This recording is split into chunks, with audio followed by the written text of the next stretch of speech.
Hello everyone, Eric Weiss here with Full Cycle Product Development. Today I'm going to tell you a little bit about my history and where I failed and where you can succeed to build a great product. So I have distilled my lessons learned from 15 years of experience, and I'm going to narrow it down to 8 clear and concise bullet points that make or break successful products and founders. Okay. But before I dive in, I want to present a challenge. So my clients have started talking to me about 2020. They're starting to put together their strategic plans and roadmaps and so on. And I'm thinking, we just got into Q4. There's still a lot of meat left on 2019. And especially if you're a startup founder, there's still a ton of time to make a lot of progress. So there are 6 weeks left until Thanksgiving, and I just so happen to have created a 6-week course. So I want to put this offer on the table now. I want to create a cohort this week of founders that I'm going to take through this process. I'm going to hold your hand over the next 6 weeks so that by the time you get to Thanksgiving, you will have a clearly defined vision, a clear understanding of your customer, an understanding of their problems. You'll have defined an opportunity. You will have crafted a concept and gathered feedback from your audience, validated the demand for your product, created some user experience designs, some early wireframes and prototypes, and actually built something that you can put in front of your customer and gather feedback on and determine whether or not it's going to have legs, and then flesh out an entire roadmap to your MVP. That's a lot to do in 6 weeks, but that's exactly what my course does for you. And I'm going to put a lot of myself into it. I'm going to offer, for the first 10 people who sign up this week, I'm going to offer a free one-on-one coaching session, an hour-long coaching session, weekly Q&A or weekly group coaching webinars, access to my email. So I'll be in touch via email throughout the course of the program. And I'll be creating a private Facebook group. So not only are you going to get access to me on a daily basis, but you'll get access to everyone else in the cohort as well. And then after this week, I'm going to close it down. So I'm not going to offer this course to new members after this week because I'm going to be completely focused on whoever signs up during this promotion.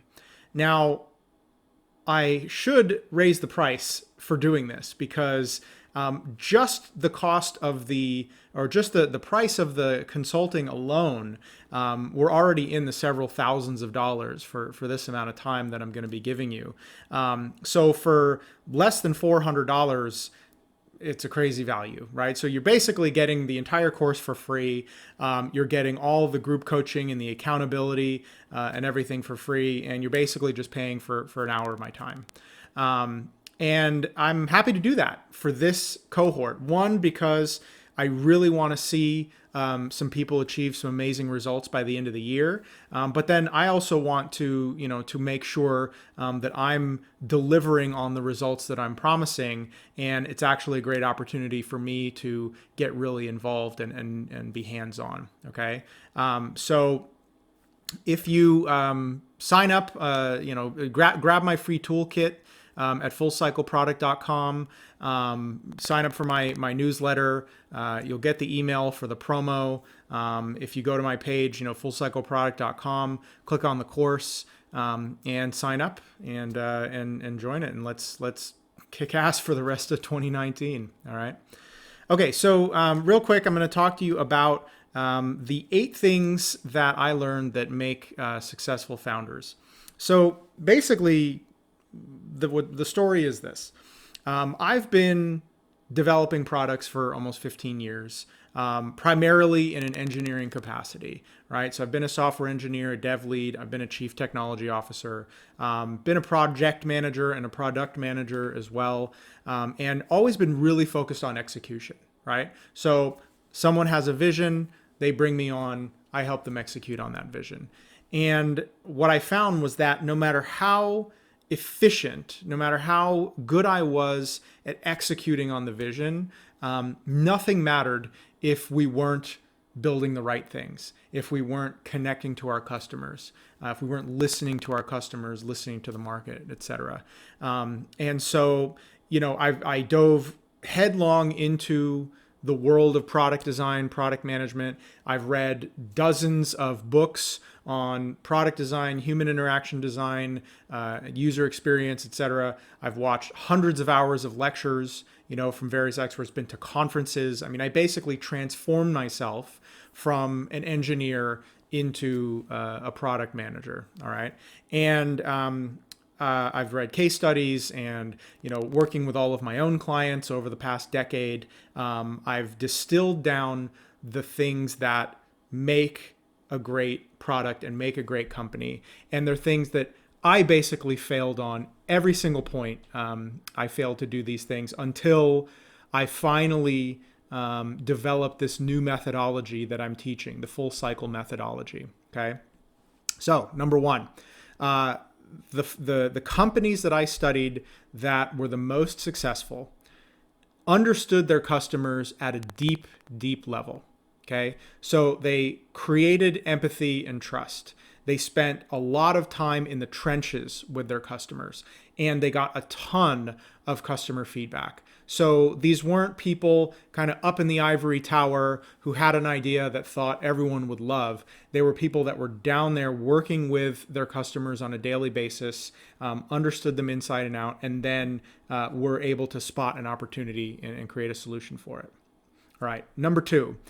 They crafted user experiences that help their users achieve an important goal. So this is one of the major tenets of user-centered design, is that you focus on the goals and frustrations and pains of your customer and design a workflow around that.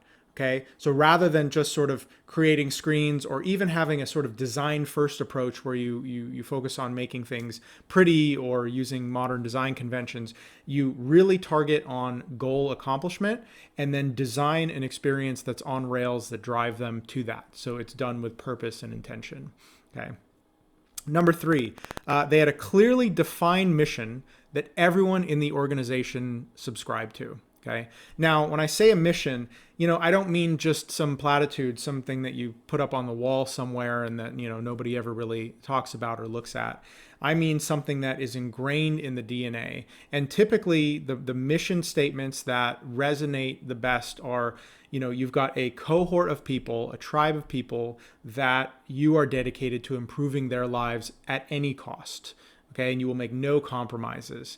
And the people that you hire people that by definition, walking in the door, subscribe to that mission. So I always say you want to hire for fit, not for skills. So the first thing you do is you make sure that people subscribe to the mission, they're indoctrinated into the mission, and that they are the mission is continually reinforced. And then any skills gaps they may have, you train and develop over time. All right. Number four. So because they built empathy and trust with their customers, they could tell a compelling story that resonated with them, okay? That convinced them that theirs was the product to buy, right? So there's a certain amount of connection and trust and, being in the in-group that really resonated, right? So saying, I came from you. I was a part of your group, a part of your tribe. I know your pain. I experienced what you've experienced. And they're able to tell that story masterfully. Okay, and then then I went off and I created this solution for my own pain and the people around me, and now I'm offering it to you. Okay, so they're able to portray themselves as part of the in-group, as opposed to either some nameless, faceless corporation or somebody on the outside that's providing a service but might not fully understand what you're going through. Okay, number five, they did their market research and didn't invest enormous resources in building something until they weren't absolutely sure that it had product market fit. Okay. So, market research is a discipline, and it's something that takes a lot of time. It's difficult. It requires, access to individuals, access to data, going to conferences and trade shows and reading industry journals and reports. And, there's a whole discipline around market research. And the companies that did really well took that very seriously. Okay. So it's not enough to just come up with your idea in the shower, share it with a few friends who tell you that's great, you should go off and mortgage the house on it. That you actually, challenge your own assumptions and say, I need to go get data. And if I can't find data to support it or even create a data set that supports it, then I'm simply not going to do it. And that applies to the product as a whole, the overall vision of the concept, but also for every individual feature as well. So every feature, every new flow, there's some component of market research that goes along to it. At the very least, there's a growth hacking experiment that's done so that you can make sure that you are validating your assumptions quickly and cheaply. All right.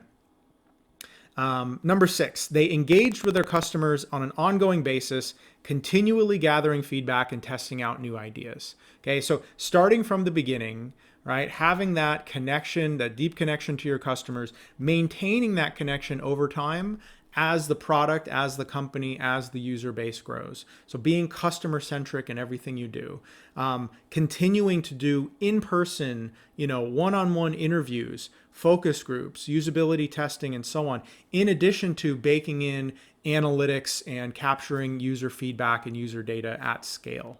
All right. Number 7, they leveraged agile development principles across the entire organization, not just within the engineering teams.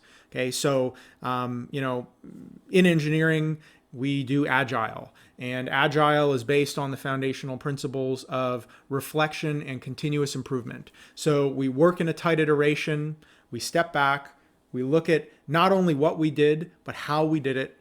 We look for opportunities to tweak, improve, and automate, and then we change things so that we're constantly getting better with every cycle. They don't, this is something that is prevalent in the engineering community, not so much in other areas of the organization.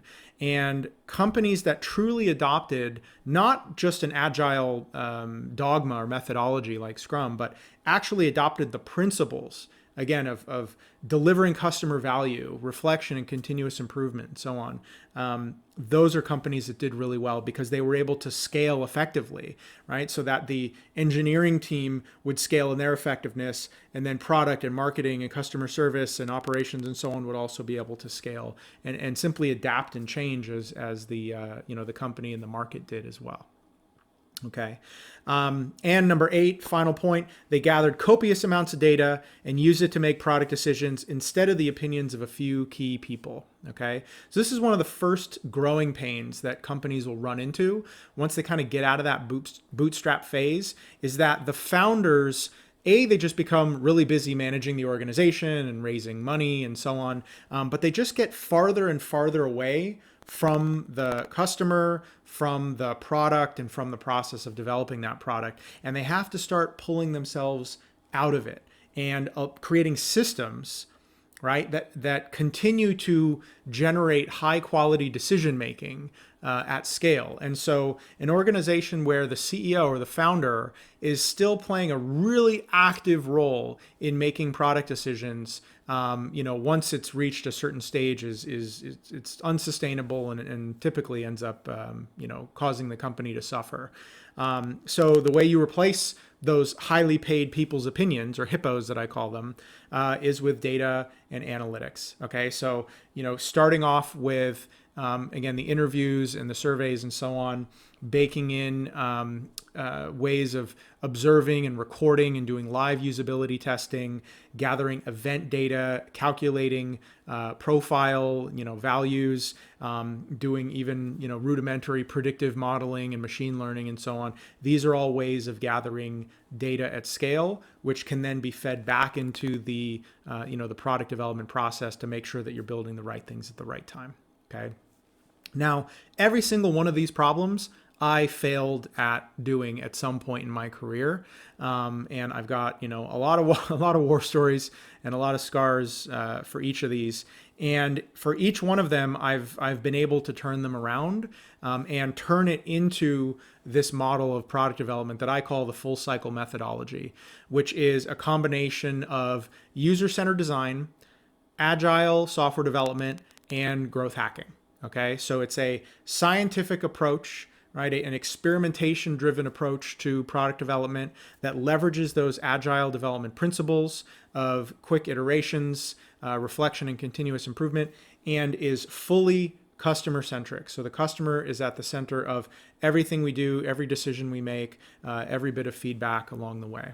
All right, and it's created great results for me, the companies and the teams that I've led, as well as my many happy consulting clients as well. So again, I invite you to join my challenge, take my 6-week course, and come along with me, and I will be here every step of the way to help you. So to find out more, please go to fullcycleproduct.com. Thank you and have a great day.